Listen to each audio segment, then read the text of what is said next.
kitoko aboye bazwi wapio chérie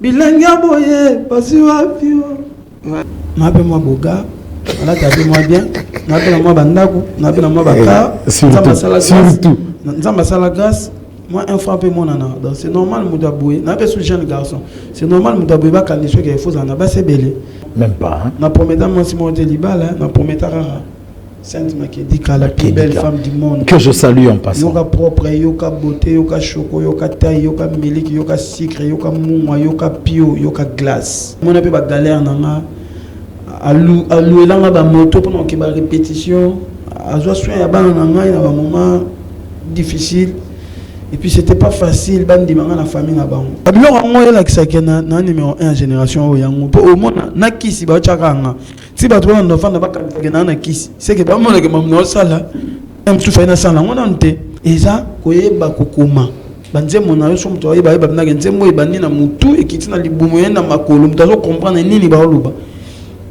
eza na ngote ko mbaka nzemo mulai malobe bele ba fantaisie te yema makambo mutu so ayoki une fois deux fois à comprendre on est technique nanga yango moni na gagner po na yebi pina nini fona sala nini fona yemba. Un seul journaliste derrière des habilleurs. Il s'agit bien sûr de Joe Star. Peter Kahn reste l'habilleur attitré de Joe Star. Et bien sûr, Ndems Boutique, Nounou Dembika, à partir de l'Allemagne, nous habille aussi. À Kinshasa, il est installé à Bandalungwa. Nous sommes au croisement des avenues Inga et Kimbanza. Snell, juste en face, Ndems Boutique d'habillement, cosmétique et habillement. Solo Yekuta Maputa, Ziko Création, la signature qui ne rate jamais. Merci à ces habilleurs, bien sûr, de nous habiller et de renouveler leur confiance. Nous disons merci au Parc de Prince qui accepte de venir comme partenaire de cette émission. Un mois caca, deux partenaires, bah, il faut signer présence Nabango, la PS Musique. Notre invité, mesdames et messieurs, c'est maintenant. Il fait son entrée et nous allons lui dire.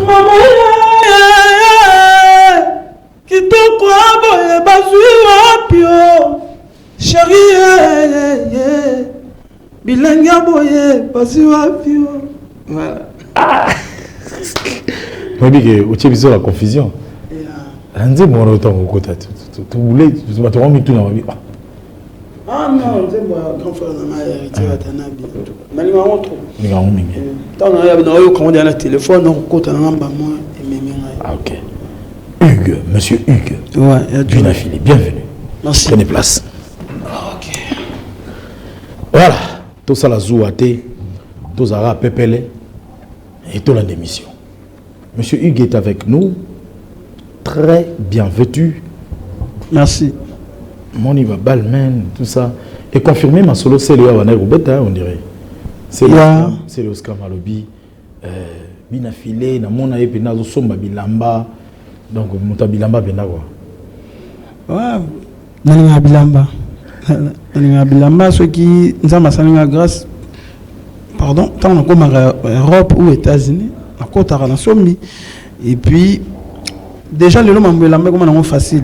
Google et Ali, au côté, au moni marque, au bimi, au sommet en ligne, tout ça, au tini dans l'art, tout ça. Chez l'IOP, sur l'adresse, on a un grand frère, on a un tonton Babachi. Alors, on a Paris, donc, on a un site et une adresse, on a une agence, j'ai un manager, Papa Prince Matundu. Et si on a un ligne, mais c'est là. Nous le bateau qui est la manche na la taka na somara na poto non na la taper la machine na la taper la maya voilà na la taper la maya Turquie na la taper il y a un ça débat ba vi tout nous voilà ta Turquie non non en fait ce que premier c'est que na la ti moi les pantalon on a la ti griffe na ngo zopo et griffe ba portugais OK na somango na ngola na maison ya mindele ya ba portugais kaka. Donc, en Angolais, d'ailleurs, on est côté de Zopo.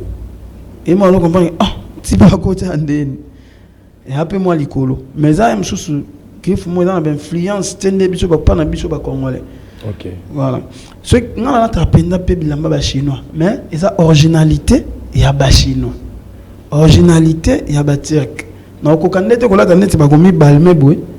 nabi ke balma ye bien monté so ba bete bimate on a kokati na lata t-shirt mo simple pantalon ensemble mo bien ya ba chinois na lata na ngai oza ya bango moko ba chinois parce que na Chine ba milliardaire baza ba pe na ba grand couturier ba pe na ba marque na bango ya bango et comme ara ma beneso là si Versace au chinois sali dans l'autre état to bi que Versace c'est ça ba chinois mais sur la originalité ba chinois to originalité ya ba turc et ma bete moi so ma bilamba ti na Uganda.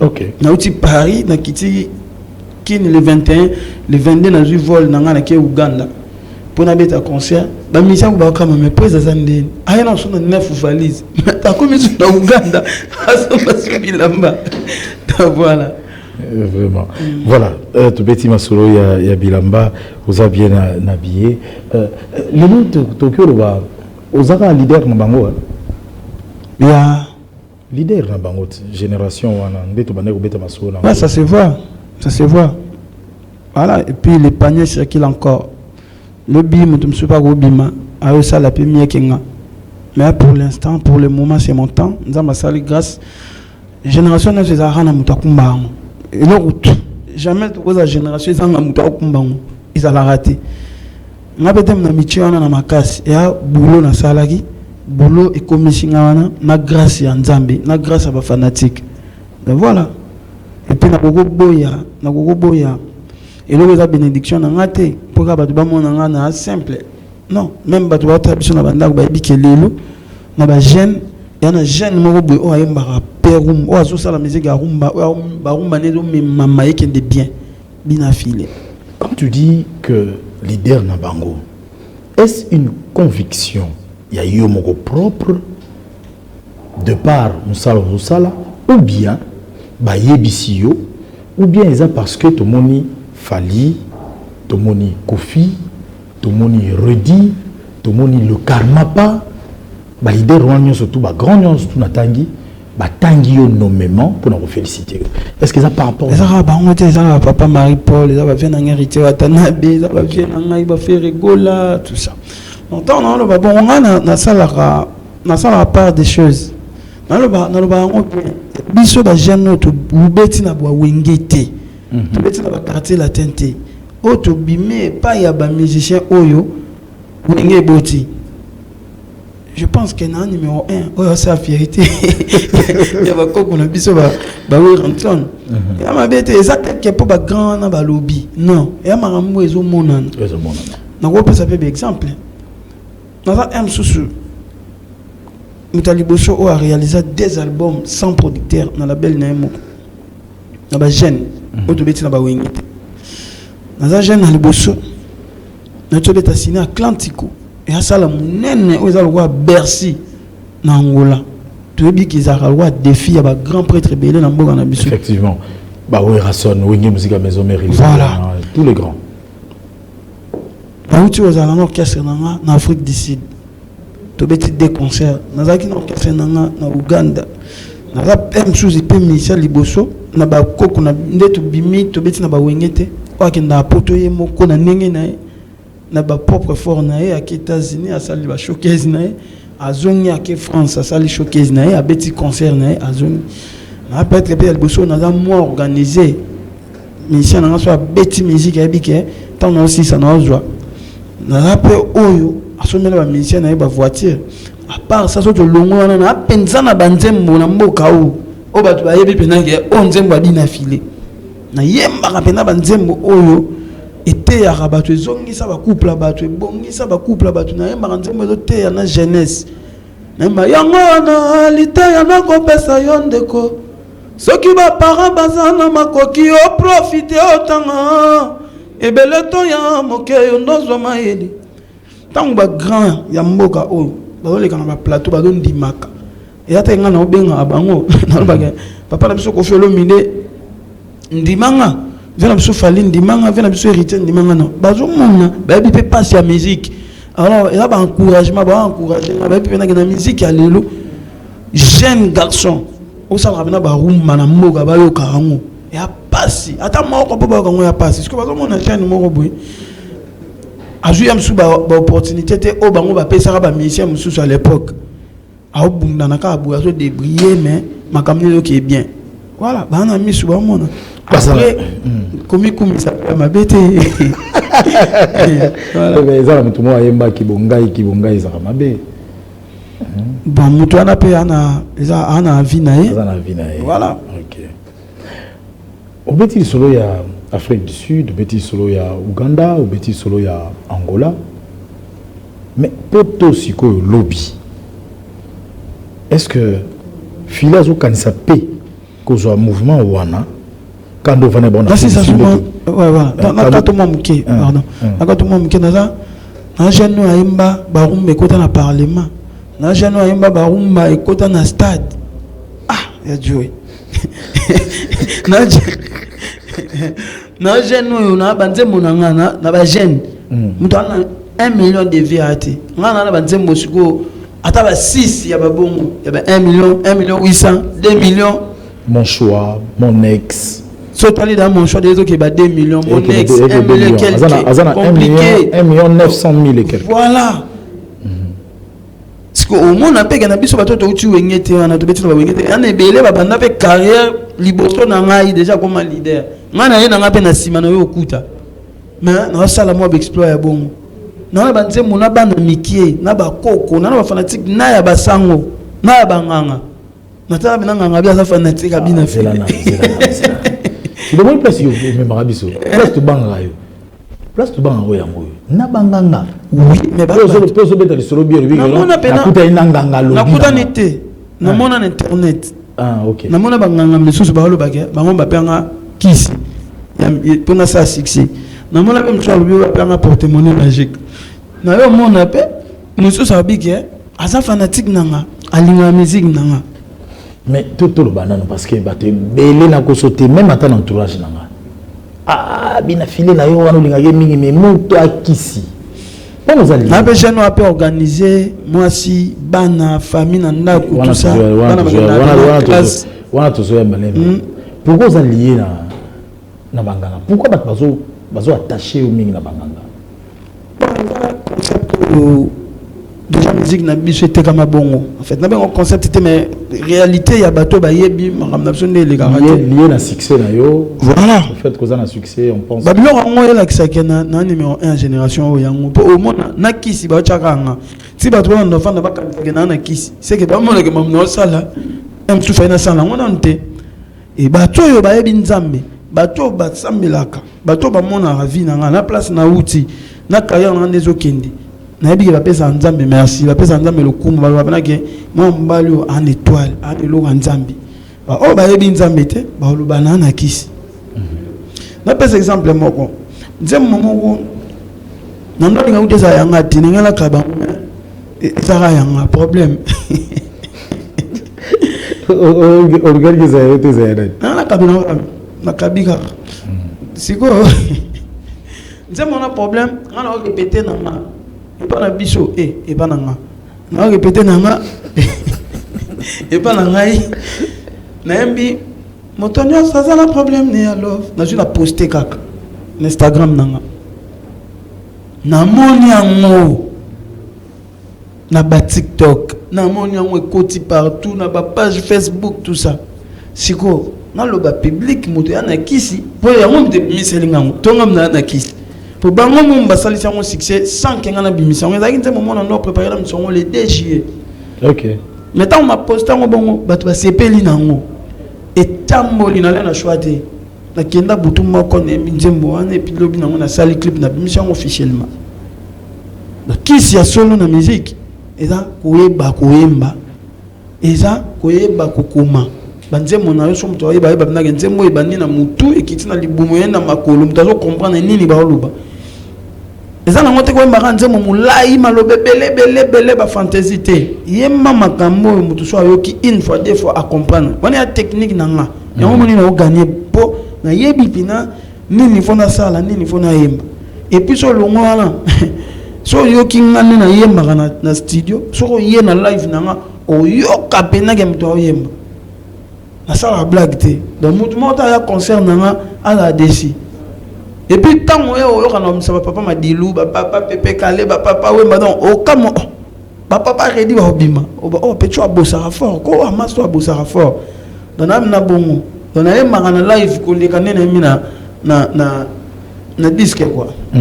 Alors je vais revenir na question to lula yimomuke. Est-ce que le loza est une force wana na courage wana ndenge okatsaki na Uganda ndenge okatsaki na Afrique du Sud ndenge okatsaki na Angola okatsaki na Europe na ensemble musical non surtout devant les réalités de l'heure.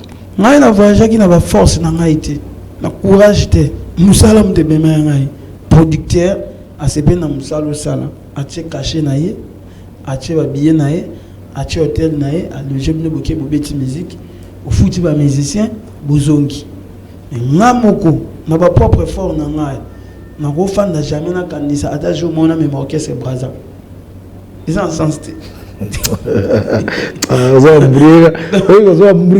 non même ok na ba propre effort na yoté producteur ayi quand ndenge basalaki wana nde bafuti au cachet et tout ba bien makamutu aye alobi na yo toza na posa na yo na Genève par exemple mboka ya sekile ya maman Flore toza na posa na Genève ba bien yango yaka na 10 musiciens par exemple non les après non ndenge atmosphère ezaleli ndenge climat ezaleli na o santété na ba makambo mususu omoni et parce que tu peux que phénomène combattant ezali boya kuna bokomi ya musu bobetité bokoma kuna boya musu makambo belé donc ce qui vraiment déjà dans ngana qui Suède l'orchestre na ngai dans Nzambe kande ba lobakalon propose des dispose producteur na biso na betation na Suède na Turquie à cause de problème tout ça après il est qui dans donc on a forcé n'a rien mais ce qui occasion bon et se présenter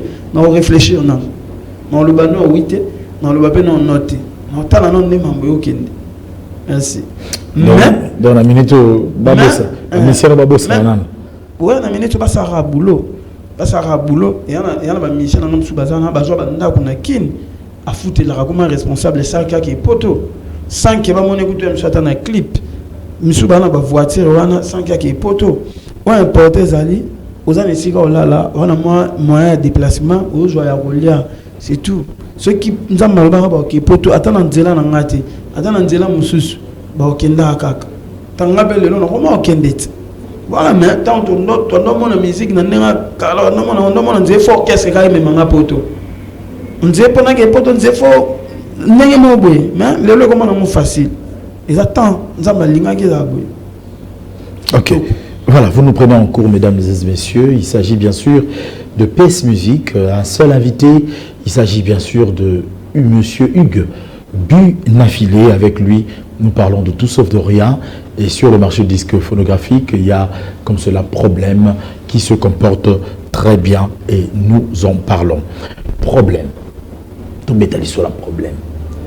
Lobi nazage sikamoko, ngana s'inspirera mingi na batu. Batunde balobaka, batunde bayoka, mais bazan occasion ya romona yote.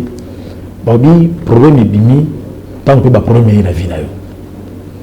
Il paraîtrait que problème ezali composition moko ya règlement de compte.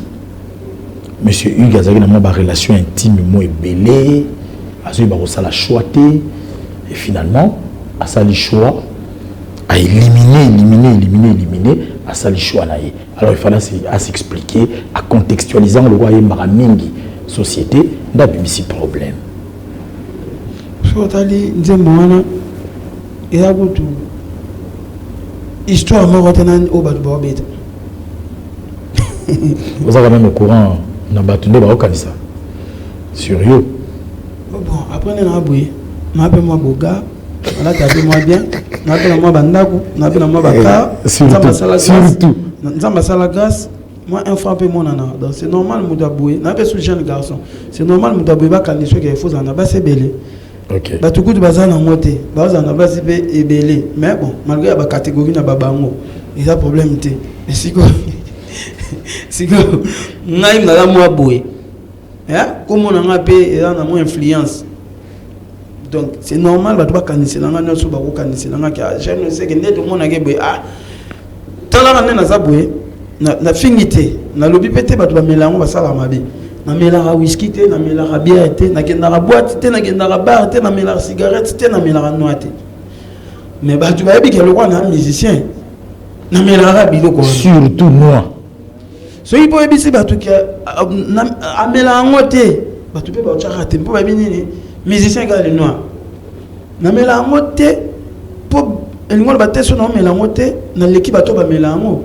Peut-être ndenge na koleli na trop na l'église et tout mais na juna ngata ebele au salama bebele ya la jeunesse. Peut-être personne na mela ngo na longola bilamba mais mutu mususu fa mela ngo pa yamba bien.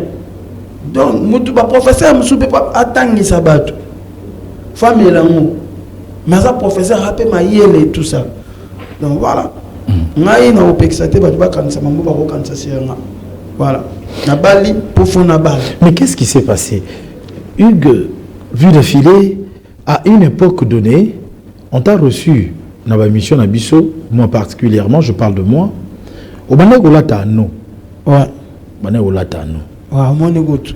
Bien. Batou. L'homme prudent. C'est là. Mais il faut expliquer Batou parce que, et comment il polémique, Abalité, Azala moi cité. Mais nous, Bané Olata, non. Et finalement, les lieux commis venaient officiels à Bali. Donc, on anticipe pas qui avant. Non, là, t'as un casse pour qui mananga mambo yocho loba. Qui a on a balobi na zakamuka ba relation belé tout ça. Et on a tchaga on a quoi pris ma découragement. Na tia on a ba tout ça on va mona ah to pour ça ati. Na ebe pe ki mamnanga za ko. Obane ko promettre mutu moko boye libala yango tchaki ndingo wana. Mo appelle mutanga commis déçu. Non. Même pas. Hein? Na promettant moi si mon délibala, na promettant Sainte Makedika, la plus belle femme du monde. Que je salue en passant. Yoka propre, yoka beauté, yoka choco, yoka taille, yoka milik, yoka sucre, yoka mouma, yoka pio, yoka glace. Une femme pas comme les autres, la femme exceptionnelle du monde. Voilà. Donc hier carrément la promettant na Sarah na balo on a 2022. On a fait 8 ans ensemble. OK. Moni à mon peu ba galère nanga. Alou elanga ba moto pendant que ba répétition azwa soin ya bana nanga ina ba moment difficile et puis c'était pas facile bandi manga na famille na bango moni mwana batu licencié tout ça mwana bata licencié bongo après na famille bien donc ayebi ko tata 10 mission te nanga za bon akoma ayebi ko ba mission msuka po mobali ne a 10 domaines siko ba mona yo a kota na monde mobwe donc c'était pas facile ngai na sengo nzamba salinga grâce nabali mosi onga na lingaki o motema nanga elingaki nabali mosi mote pona influence et après na ba momi mususu ko bala epebwe usali soni en république tout ça il faut bala mosi ona batu ba okama motene ba ndalo ye azana kin auta poto batu ba yebiete non même hier vraiment il faut que je te le dise la discussion batu za mosa poto voilà discussion yebiete imaginez-vous tous sali 8 ensemble. Ayaka rep nanga te, ayaka concert nanga te, asali la Facebook te, asali la WhatsApp te, Instagram te, TikTok te. Mais à mon iPhone 12 na. Même ça comme un message comme un normal, asali la réseaux sociaux te. Ba si abongo ne biso ba musicien, biso bato to za célèbre, toujours mérité. Biso bato ba balinga biso mo mingete, to mérité ba si mo ba bongo. Donc voilà. Autrefois ceux qui succès na yo yo moto eh anu se balo abali bon comment bon non peut-être que moi si au pono bala peut-être atambola bien te au moins et biso ba musicien to tika ko sala ba choix pour influence pour na mbinga ya mwasi to pour na pembe ya mwasi to pour na beauté ya mwasi beauté à moi c'est ça moutou ou to pour influence moi ça ça na poto toi ça la na États-Unis ou na Belgique te bon monsieur peut appeler destin to ko que c'est destin ba tout mais ngana mona ki bien na bala moi c'est na yakin auto galera na OK un jour à comme enfant d'appeler na poto na mon musique na OK voilà qui to ko ba yo ka douleur ba la aïe ba yo ka douleur maintien à succès et puis bon là que ça gain na vrai no ko na dépendant na ba cité tout le ballon moi boye sur là que c'est un responsable un musicien oh il a dépendant à moi cité Pour ceux qui n'ont parce que la plupart va dépendre en Abasi. Non, n'engé barat. Mais si abalingara basi patine le bilamba. Mais si alinga moi c'est on poto patine le mutuka. Mais si abala basi a poto. Boyezo la kisakena quand même responsable. Mabali moi sinanga nakin ngamo otine mi kilage fana na. Ceux qui déjà et allez dans notre dépendre pas basi. Donc c'est que basi on est ba kimi ba ki donc na zo rien. Donc faut manala ta souté na lia raté na cha carburante. Donc na bena mobali noko. Voilà, Noko, il l'a dit. Il s'agit bien sûr de Monsieur Hugues Bunafilé. J'en profite pour souhaiter un bon dimanche à Maître Chris Cicéron Bakumba Bofaya ainsi que toute la Ligue Psaume 35, Olivier Kabangou. Je pense à toi, l'œil bien sûr du chef. Je pense à Maître Dodo Ndongo. Comme cela, nous sommes au cabinet Pouloussi. Pourquoi pas penser comme cela à Feli Issasi Indombe, Mobali, l'argent Falanga, Beauté. Vraiment merci de nous être très chers. Merci à Phraser l'argent qui nous dirige à distance. Et encore une fois de plus, merci au Parc de Prince qui nous accompagne dorénavant. Et au Parc de Prince, il faut penser à celui qu'on appelle Hakim Sungilanga, autrefois 3 étoiles, mais Bisotolobi 5 étoiles. Stéphane Kaninda, le du chef, c'est faux. Moi je dis que c'est le drone du chef. Ouais. Il y a Osambezati. Là nous sommes au Parc de Prince. Alors, Énergie, c'est mon réalisateur. Il s'appelle Énergie Lelo. Bien que Lelo, Niclette Lelo Paysa anniversaire naïe, journaliste d'antenne A, naïbi parenté la bangote. Mais Énergie Lelo, tu as la image mon amis balé. Et ça y a monsieur Hugues Binafili. Image mon amis balé. Ils ont balé. Au banc à boine. Image mon amis balé. Ils ont des images. Énergie Lelo. On parle la même langue. Voilà. Tu vas me mettre ces images-là et on va commenter. Tu as ce son, hein?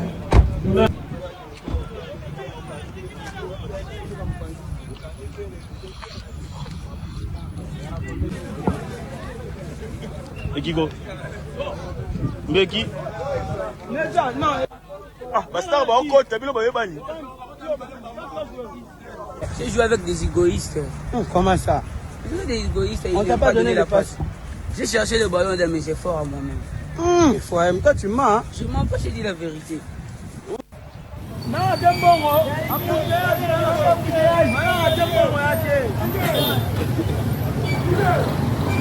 Fidèle quoi moto.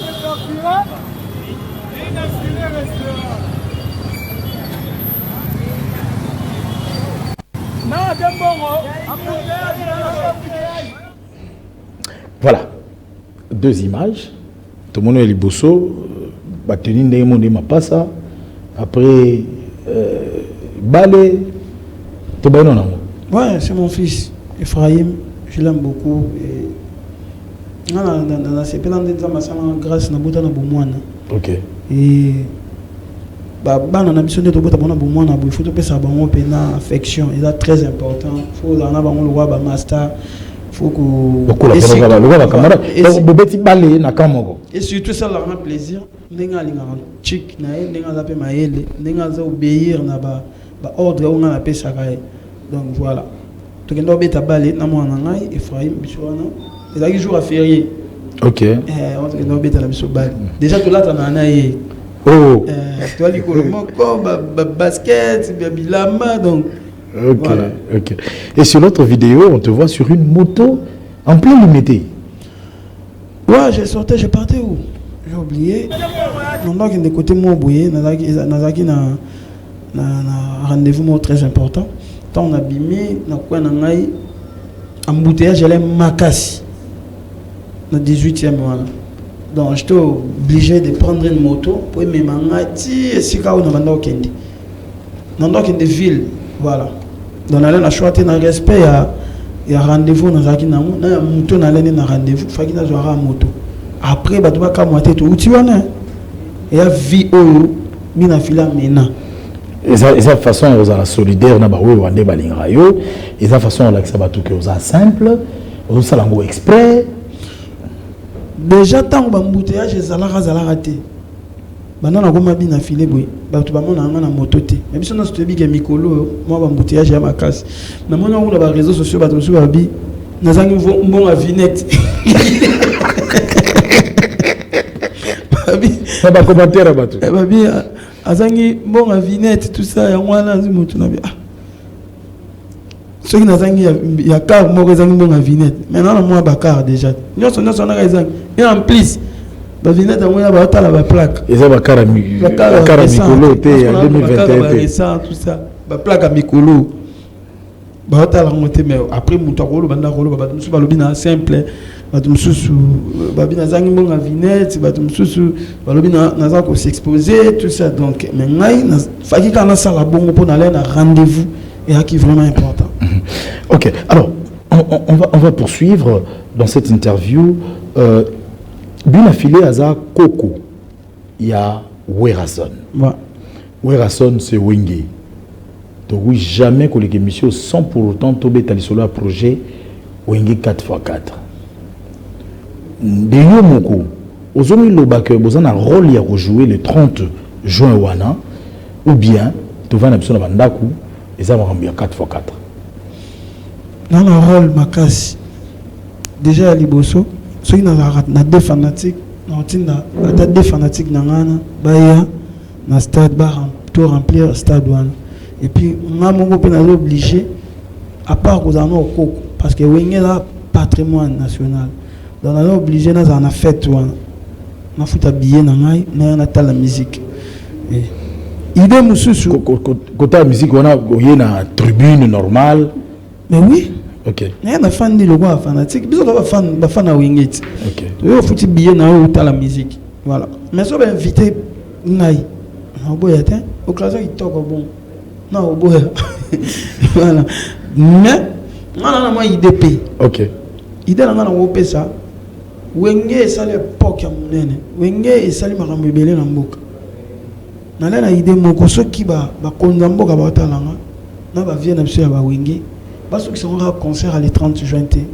ba ça la genre festival Wenge ok na 4 festival Wenge wana ba ko sala to na 4 districts si je me trompe pas Funa Lukunga Chango Moamba donc par exemple podium lelo semaine au podium na Chango dans le cadre du festival Wenge.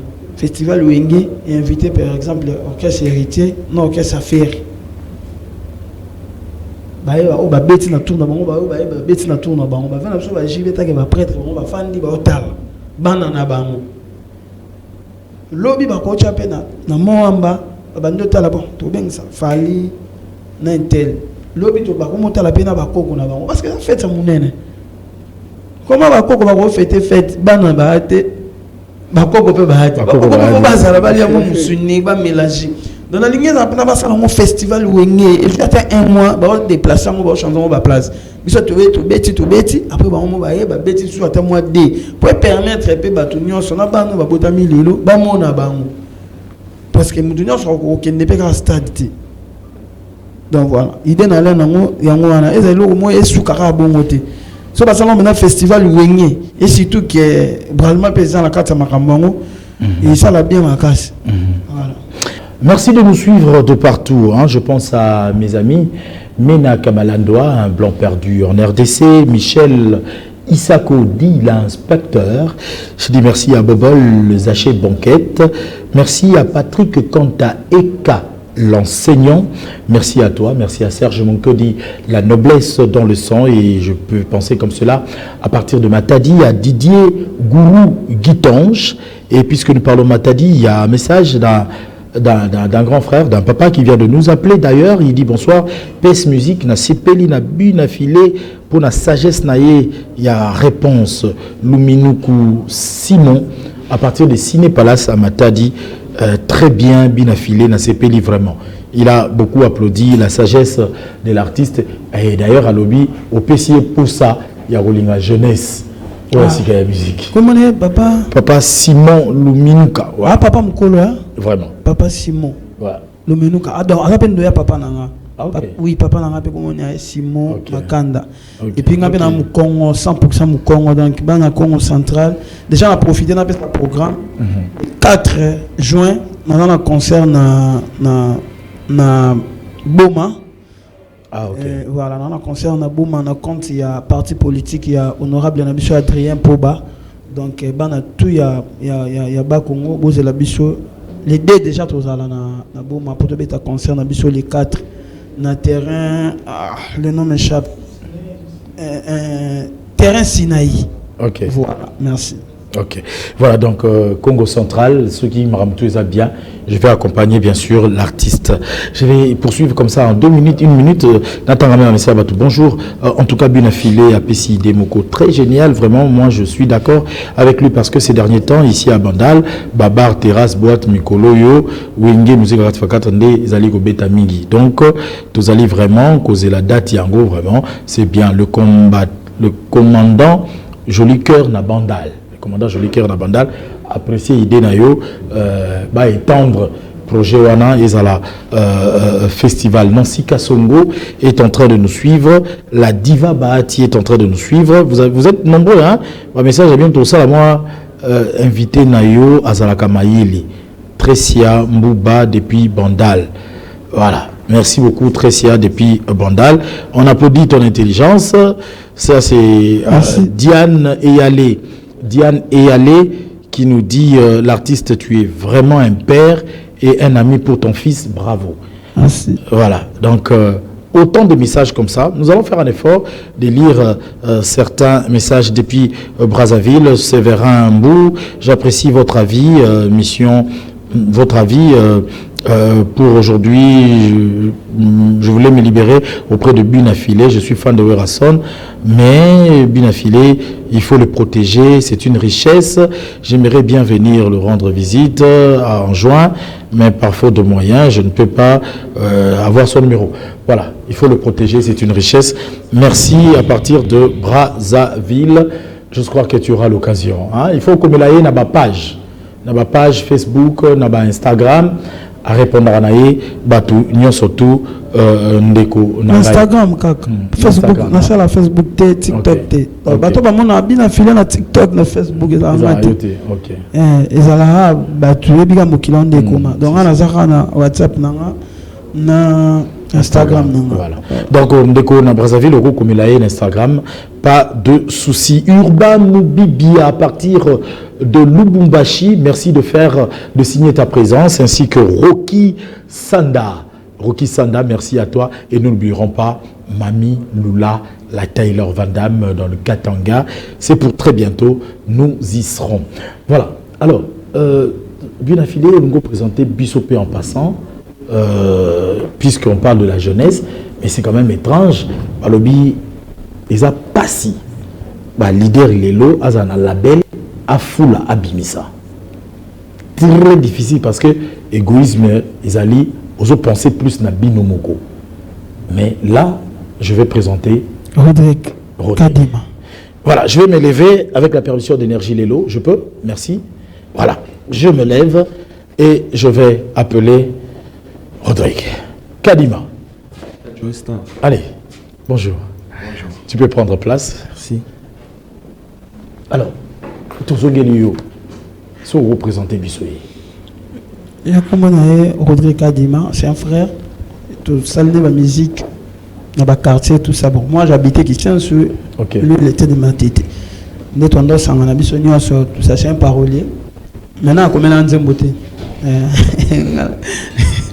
A comment on peut un zembobélé, ou tu as ça, la peut succès. Na mboka na biso surtout na ba master ebeli wa biso to zanga bango tout ça mais ils ont la propriété ya bana otanga moi c'est une ndinga na fandi et ils ont quoi discriminer bato donc on préfère jour même so rozoye moko le reste va œuvre na faut le bilan donc à comment oui à comment faire en Angola tant na kenda ki Angola mon frère na ngai à prochain ngai to yembanaye to yembinaye puis ça lui demande naye ceux qui to rejoindre dans la belle nanga Ephraim musique lokola la belle nanga et abna la belle en statut et ça certifié tina guichet unique donc il faut un impôt non donc guichet unique et bi la belle nanga il est très très bien organisé. N'est pas le guichet unique et zuba comme ça mais tout. Faut pas tout ça le barrage label, mais ça le nélo et on l'appelle. OK. Voilà. Et l'appel. Pour dans la label faut dans la moana. Effectivement. Donc Nandima qui aza imoti bana Rwanda ka. Rwanda ka to salene projet ya liboso ya bazoka, Nicolas Singa boss bazoka c'est le cycle. Photo changer tout ça la projet musus. Donc to imaginer de Angola, nenga yekinwe ayeni mapo to tourner clip na biso et puis to luka ndenge nini to komisa nzembo et puis assiéger pendant na kin tout ça. OK. Alors, Kadima Rodrigue, bonjour. Bonjour, Joesta. Alors, retrouvailles Nabino na Hugues Bunafilé, ils ont retrouvailles amicales professionnelles. Comment tu peux définir? En tout cas, c'est un peu des deux, c'est-à-dire c'est d'abord la famille et puis après, maintenant, c'est le professionnel qui vient juste après. Alors, c'est quoi le projet? Justement, quand on est full boss à Yoloba, déjà dans chaque émission, on a remercié déjà pour la lumière à Zopesanga parce que nous déjà eu succès, donc succès, plus visibilité. Voilà, donc je suis content déjà pour ça. Et puis dans toutes les émissions, on a toujours merci Full Boss pour cet amour-là qu'on propulse dans la label, et surtout Rumba. C'est très difficile de soutenir Rumba. Voilà, donc on est vraiment très content pour ça. Et d'ici là, sa chanson, il y a 6 boss, ça dit là. Voilà, donc chanson d'Abisso. Et l'Angola, vous avez statique, vous avez sauté, vous avez la ligne avant beaucoup de nouveau. Non, je suis toujours parolier. Pourquoi rendre Full Boss Obi à Tolobe la Makamona, mais la plupart des personnes, ma chanson, c'est toujours depuis l'Angola, Tambayaka. On a vite fait ton appel en Doyakin, donc cette fois-ci on a siégé Siko, quoi. Donc j'étais toujours actif, voilà. OK. Bon, voilà, sinon on va te retrouver très bientôt dans une autre émission un peu plus élaborée pour parler de ton projet. Merci, mais avec votre respect, salut rapidement parce que tu as toujours besoin de soutien. Justement, j'ai salué Emile Calarose, Patrick Poto, Manené d'Attaque, les boss de Mawete Kampala, Trésor Loindula, Kelvina, Kilela, Kadi Mabokete, Romil Deliwata. Et voilà, merci au directeur d'Igimoba, Mams Atania, Mama Paradis. Merci. Merci beaucoup. Voilà, j'ai des messages. Et que le message est comme une harcèlement.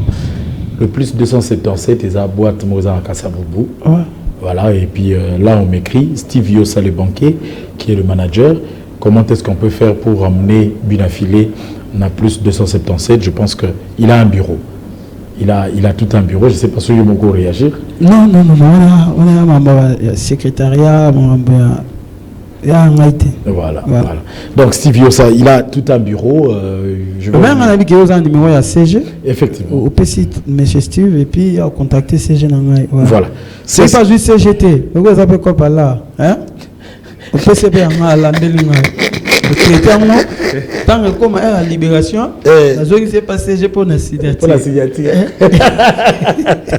Monsieur Steve, bon dimanche à vous. OK. Alors, dans qui est d'abord chuté, mais sans doute vous allez un moment makasi batozo féliciter balobi Bunafilé aux yeux attitude à Sika, au sein de réconciliation particulièrement. Ça réconciliation de banane. Il y a des gens internet na au batpazolo ba en fait makamba ba internet ça ba réalité te na internet ba to ba bi na zandoki internet ba bi na tambola makolongulu mais ngayo na kibomoto na balme na ngai collection Sika donc internet et à mamwele na internet na lobby teke na pour sa réconciliation na bato. Non, pour ça réconciliation na ba.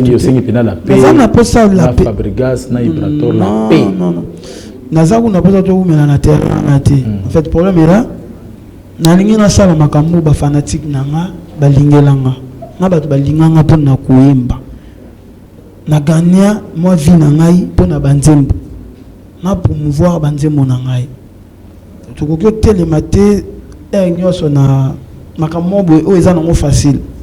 Omoni ngana kufanda namona bato msu alali ala muki kwiti na etinde afinga neganga ala ni porte parole ni aza chroniqueur so chroniqueuse au mona we ala carte balobani sasem INPC. Et voilà, en a monté. Mais à poni a finga obina file. Donc nangana lo bani. Ko fingana, ko boyana, ko chrétiané. Il y a un mot facile, tout le monde peut le faire. Mais tout ça ne m'a pas passé. M'a pas c'est ça comment zembo yemba yango voisin na yo ayo kango et bimi ti ba voisin na yo bando bimi bimi veni papa yezu transport et mati changer commune papa et keti aéroport et mati et bando changer ba mboka et moni zala pe moi stable mto tala mna tipo musana ye et comme c'est mutu ba ye ba on mboko ngai no tu beta concert no tu zala na Brazzaville na signé contrat na ngamoko si so nzamba asungi na mois de juillet nous en a Brazzaville pour nous ça là na beta ba concert na propagande papa na biso sasu. OK. Jour na ozonga grand prêtre Suzy Maestro abisinga fo yo manze momo siko na RTNC nzembo pona IGF ba vient na opebele ba yembi ba yembi déjà tout ça mais to apena posa yo yemba tant na yembi abisinga obi mutala na poso yemba na ebite o yemei ngabi yemei ngona no yemei kaka yemei abi Pétuana bien fait bravo. Dernièrement, ma famille présidentielle, l'hôtel Béatrice, mariage, la famille présidentielle, pour les jeunes, le roi, et puis combien de grands prêtres dans la musique nationale au Congo, au Basala, danger pour les Kagouna, pour les Naina au Beta. Donc, dans la place déjà, la musique à Congo. J'ai une belle à Roboy, à Finga Boy, mais place à Fandi à Ebike, net au Salaboy. Muto biso tona poza to koma lwa eza bina file muto alola kizanzela muto amemi lumière ya jeunesse o eza bina file akoboya na ye premier ate mais ye mo place ça ebi pena kete mutu na biso o asa fierté na biso donc mboka et pesinga place ba fanatique balinginga ngana na ba papa ba maman balinganga na ebi bangote olandi ya joe donc nangina lo bana batubwe na posa réconciliation na mutu te surtout que na ba raison na ngai o ngana yebi non na posa pe vivre na semblate na za pe na posa ko sala ka guerre te po guerre ngo et si na sali yango na poli na ngati no ye baka banze mo no saka succès na yo voyager s'il faut na so manda ku na somi na so makar na somi et important to pesa batu mamba passe et bien les ba pesa ka mamba facile oyo boyi bina file fingi bina file parce que tant to ko na mamba passe est-ce que na liste mamba passe ozati mamba passe ça yembaka batu ba banze mono voyager ka no qu'est-ce que futa ka mission ndinga na futa ka mission abeti musique azumbon nzembo ekota na ngwasuma voilà ba betango batu ba la chouana bisu yo lelo bwe twana ba gaz mawete twana ba gaz fabulous twana ba inos bi twana ba samarino twana ba rebo bazebele musique na biso to sala rumba we za mélanger liboso ba daju ba la raté ba kimsi ba la raté la musique oyo lelo est comme une mode lelo oyo toi non mon musique à ba rêver mais lelo ce que je place parce que yo chaîne boye yemba rumba ba yo ka yo ka ne mu kile comme non na ndoidi boye ba tu baliga inda donc biso bato to sala pena ba rumba bongo bato ba yo ka to sala pena makambo pasi donc makambo facilité bongo to suna besoin d'un côté donc so ko fingi bina file to boyi bina file on a peine droit mais il y a pas au sala makambo il y a facile makambo pasi zala responsable zana ndaku na musique zana bakara bien zana madame yemba ka banze mono batu ba yeba rango zwaka ba contrat ba concert donc déjà na zana concert donc beta na soyo le 11 juin gouvernement ngolé mtebeti sibiso ba congolais hôtel Nempanzu voilà hôtel Nempanzu déjà ba frère na biso ba congolais ba singa kuna biso na nzeto oyate il y a un compliqué kuna place mno bobeta do bangolende bazobeti sanga do bangolé ba ibinze mona o mona mamba passe yango na soto longwana retourne na concert le 18 chez les Tintins le 18 juin et le 17 juin voilà concert chez les Tintins et puis on a profité na pesa un message na ba fanatique nanga et place to bando répéter na limité to longwe to komi na code bar Lunge, avenue Kassongolunda, numéro 219, direction Mouchi. Chaque mardi, coulisses, 10h, entrée gratuite pour les filles. De Boyana Bino, chaque mardi, à partir à 10h, et chaque mardi à Lobigaka. Chaque vendredi, à partir de 17h, entrée 3000 francs. Voilà. Mouchi. Kassongolunda. Bar Code Bar Lunge. Voilà. Côté on a très bien. Donc il y a joué à conclure. Pour un bateau bazo linga bazo discours nanga, hein? Batenga misango pour na se faire plaisir, to basala bato plaisir. Na bandeli. Na kosenga ka mutu pardon te, muta senga nga pardon te, na za na posa réconciliation na mutu te. O nyonso muno na nge loba na regretta nango te. Ba acte na so na posa na regretta nango te parce que ezaki ba réalité. Ce que yebi ko no loba vérité, o regretter pour on regrette en amour mais naza na posa na zonga na benangai ngaba to yabi ngapo na banzembo omoni kan ndezala ki mutaleki lobi na ngapa na leki na répondre et déranger pe bato ebele babi ke ya tu veux exemple moko na bato musu banda to yeba na vie na e afinga araba et déranger pe bato te bato babi na ke ate ya ndenge na e ata na ba quartier babi mwana na Yannick mwana mabe ndenge na e. Mais ce que ça n'a pas de misusu, soit ça libéré le gomo bomo na et déranger ba ba kete ya ndengelete ya lokwa ba biso tant on a kota ki na makamwana ya ngo ba guerre musique ba tumba ba nage o ya ndenga bi na filo to ebelite to ba tuba lo bananga te ko na bongwani to nite na zonginde na comportement. Moi je peux pas bafouer toute une éducation aux parents nga ba pesanga pour na mamba musique pour quand la musique est la raso cheto tie. Non, tu as ce qu'on va parler, non, tu as pas d'angab. Oui, il y a la guerre en musique, tant qu'on sait la succès, bah tu vas regarder, bah attaque, bah contre-attaque, n'a rien qui peut bien, ça qui est efficace, elle est ma casse, n'a gagné déjà non pour la tête. Donc j'ai pas besoin de me la rawana. Voilà, merci. Douleur qui toko.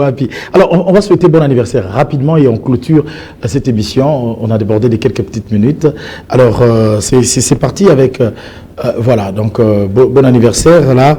On nous montre. On a un piège. Pardon, moi programme Asuka. Programme Asuka rapidement. Nazana studio, nous avons préparé Maxi Single dans la détermination. Si tout va bien, on est 600 en Europe. Donc nous avons un moment qu'on a il y a son éminence maître Kazi. Na pesi bambote sika ali nzemo na ya rumba kala tezoya et puis na pesi mbote na président fédéral ya Moamba Junior Kila Bax. Tout ça vraiment ensemble na batina su batali biso nzamba pambola bango. Voilà, on va revenir rapidement sur les joyeux anniversaires, bon anniversaire. On poursuit rapidement. Oui, encore. Là c'était si tu peux revenir s'il te plaît, madame Olive de 8. Olive la Miel, c'est la nièce de Miel de Sang, la femme de Bellor de 8. Bon anniversaire à toi, madame Olive de 8. Ça, c'est ma petite sœur Karine Issafa. Bon anniversaire à toi, Karine Issafa. Bon anniversaire à toi, Ginette Matoko. Ginette Matoko, bon anniversaire à toi, journaliste. Journaliste encore, Anakel. Bon anniversaire à toi, Anakel. Josiane Walter, la sœur de la tante de Patrick Walter, la cousine de Ted Tendai. Bon anniversaire à toi. Et là c'est Niclette Lelo de Antenne A. Voilà. Alors soi-disant parenté na énergie Lelo, tu évité. Niclette Lelo, bon anniversaire à toi.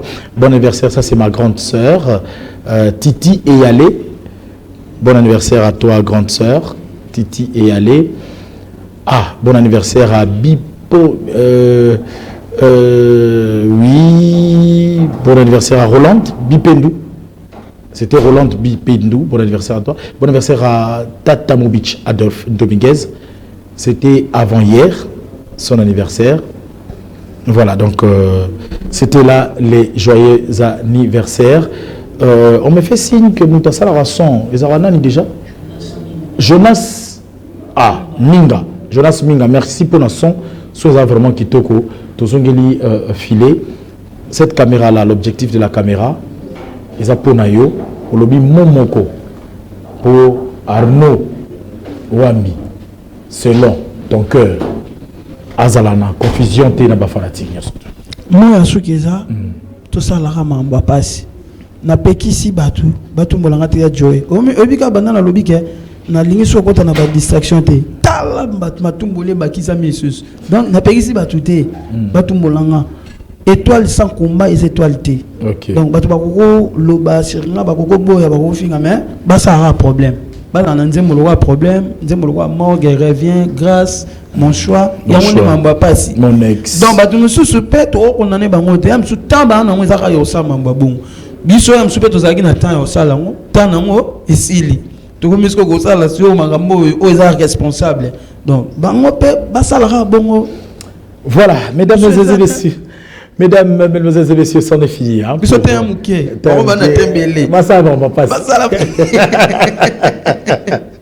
voilà, l'artiste Omarika Bongo nous a suivis. Bon dimanche à toi, Omarika Bongo. Ça, c'est un frère. Martin Laga, le financier. Merci pour ton soutien indéfectible. Patrick Mbaya, le comptable hors pair. Merci à toi. Merci à Dorcas Ilunga, ombre jaune, de nous avoir suivis. Merci à Théo Zambrota, mon grand frère, celui qui mange de dollars tout frais. Et nous pensons à Dorcas Feza Joaquila. Merci à toi de nous être très cher. Rachel Iombe, Miss Mongo, Blacklight, Yarosa Mezate, merci aussi à toi. C'en est fini ici. Je dis merci au duo de jumeaux, Nsimba, Nzuzi, Moko na caméra, Moko na régie. Na ningo différencier te pour se tromper te Nsimba ye, voilà. Na on comprend. Nsimba za na caméra, Nzuzi za na régie finale. Kankou, le loi Betty trombone te, aza très bien. Il est à côté aussi à la caméra. Munga, son. Elohim, le magicien qui nous fait tout ce qui est beau dans PS Musique. Tala Leloyo, le parc de Prince. Bobeta Tourkuna, place il y a bien, il y a Osamba, Ezati. Gelor Kanza, le japonais le plus suspect, s'est occupé du plateau. Avec cette équipe, mesdames et messieurs, nous allons poursuivre cette mission de vous informer. Baota la TV ni balé. Nangonga Moko, pour Nanim de éviter. Mode avion. Rediffusion demain mardi à minuit. Bye. Joyeux anniversaire à toi, mon petit frère propre, Miché Kiwala. Il y a Déborah Makedika. Kitoko.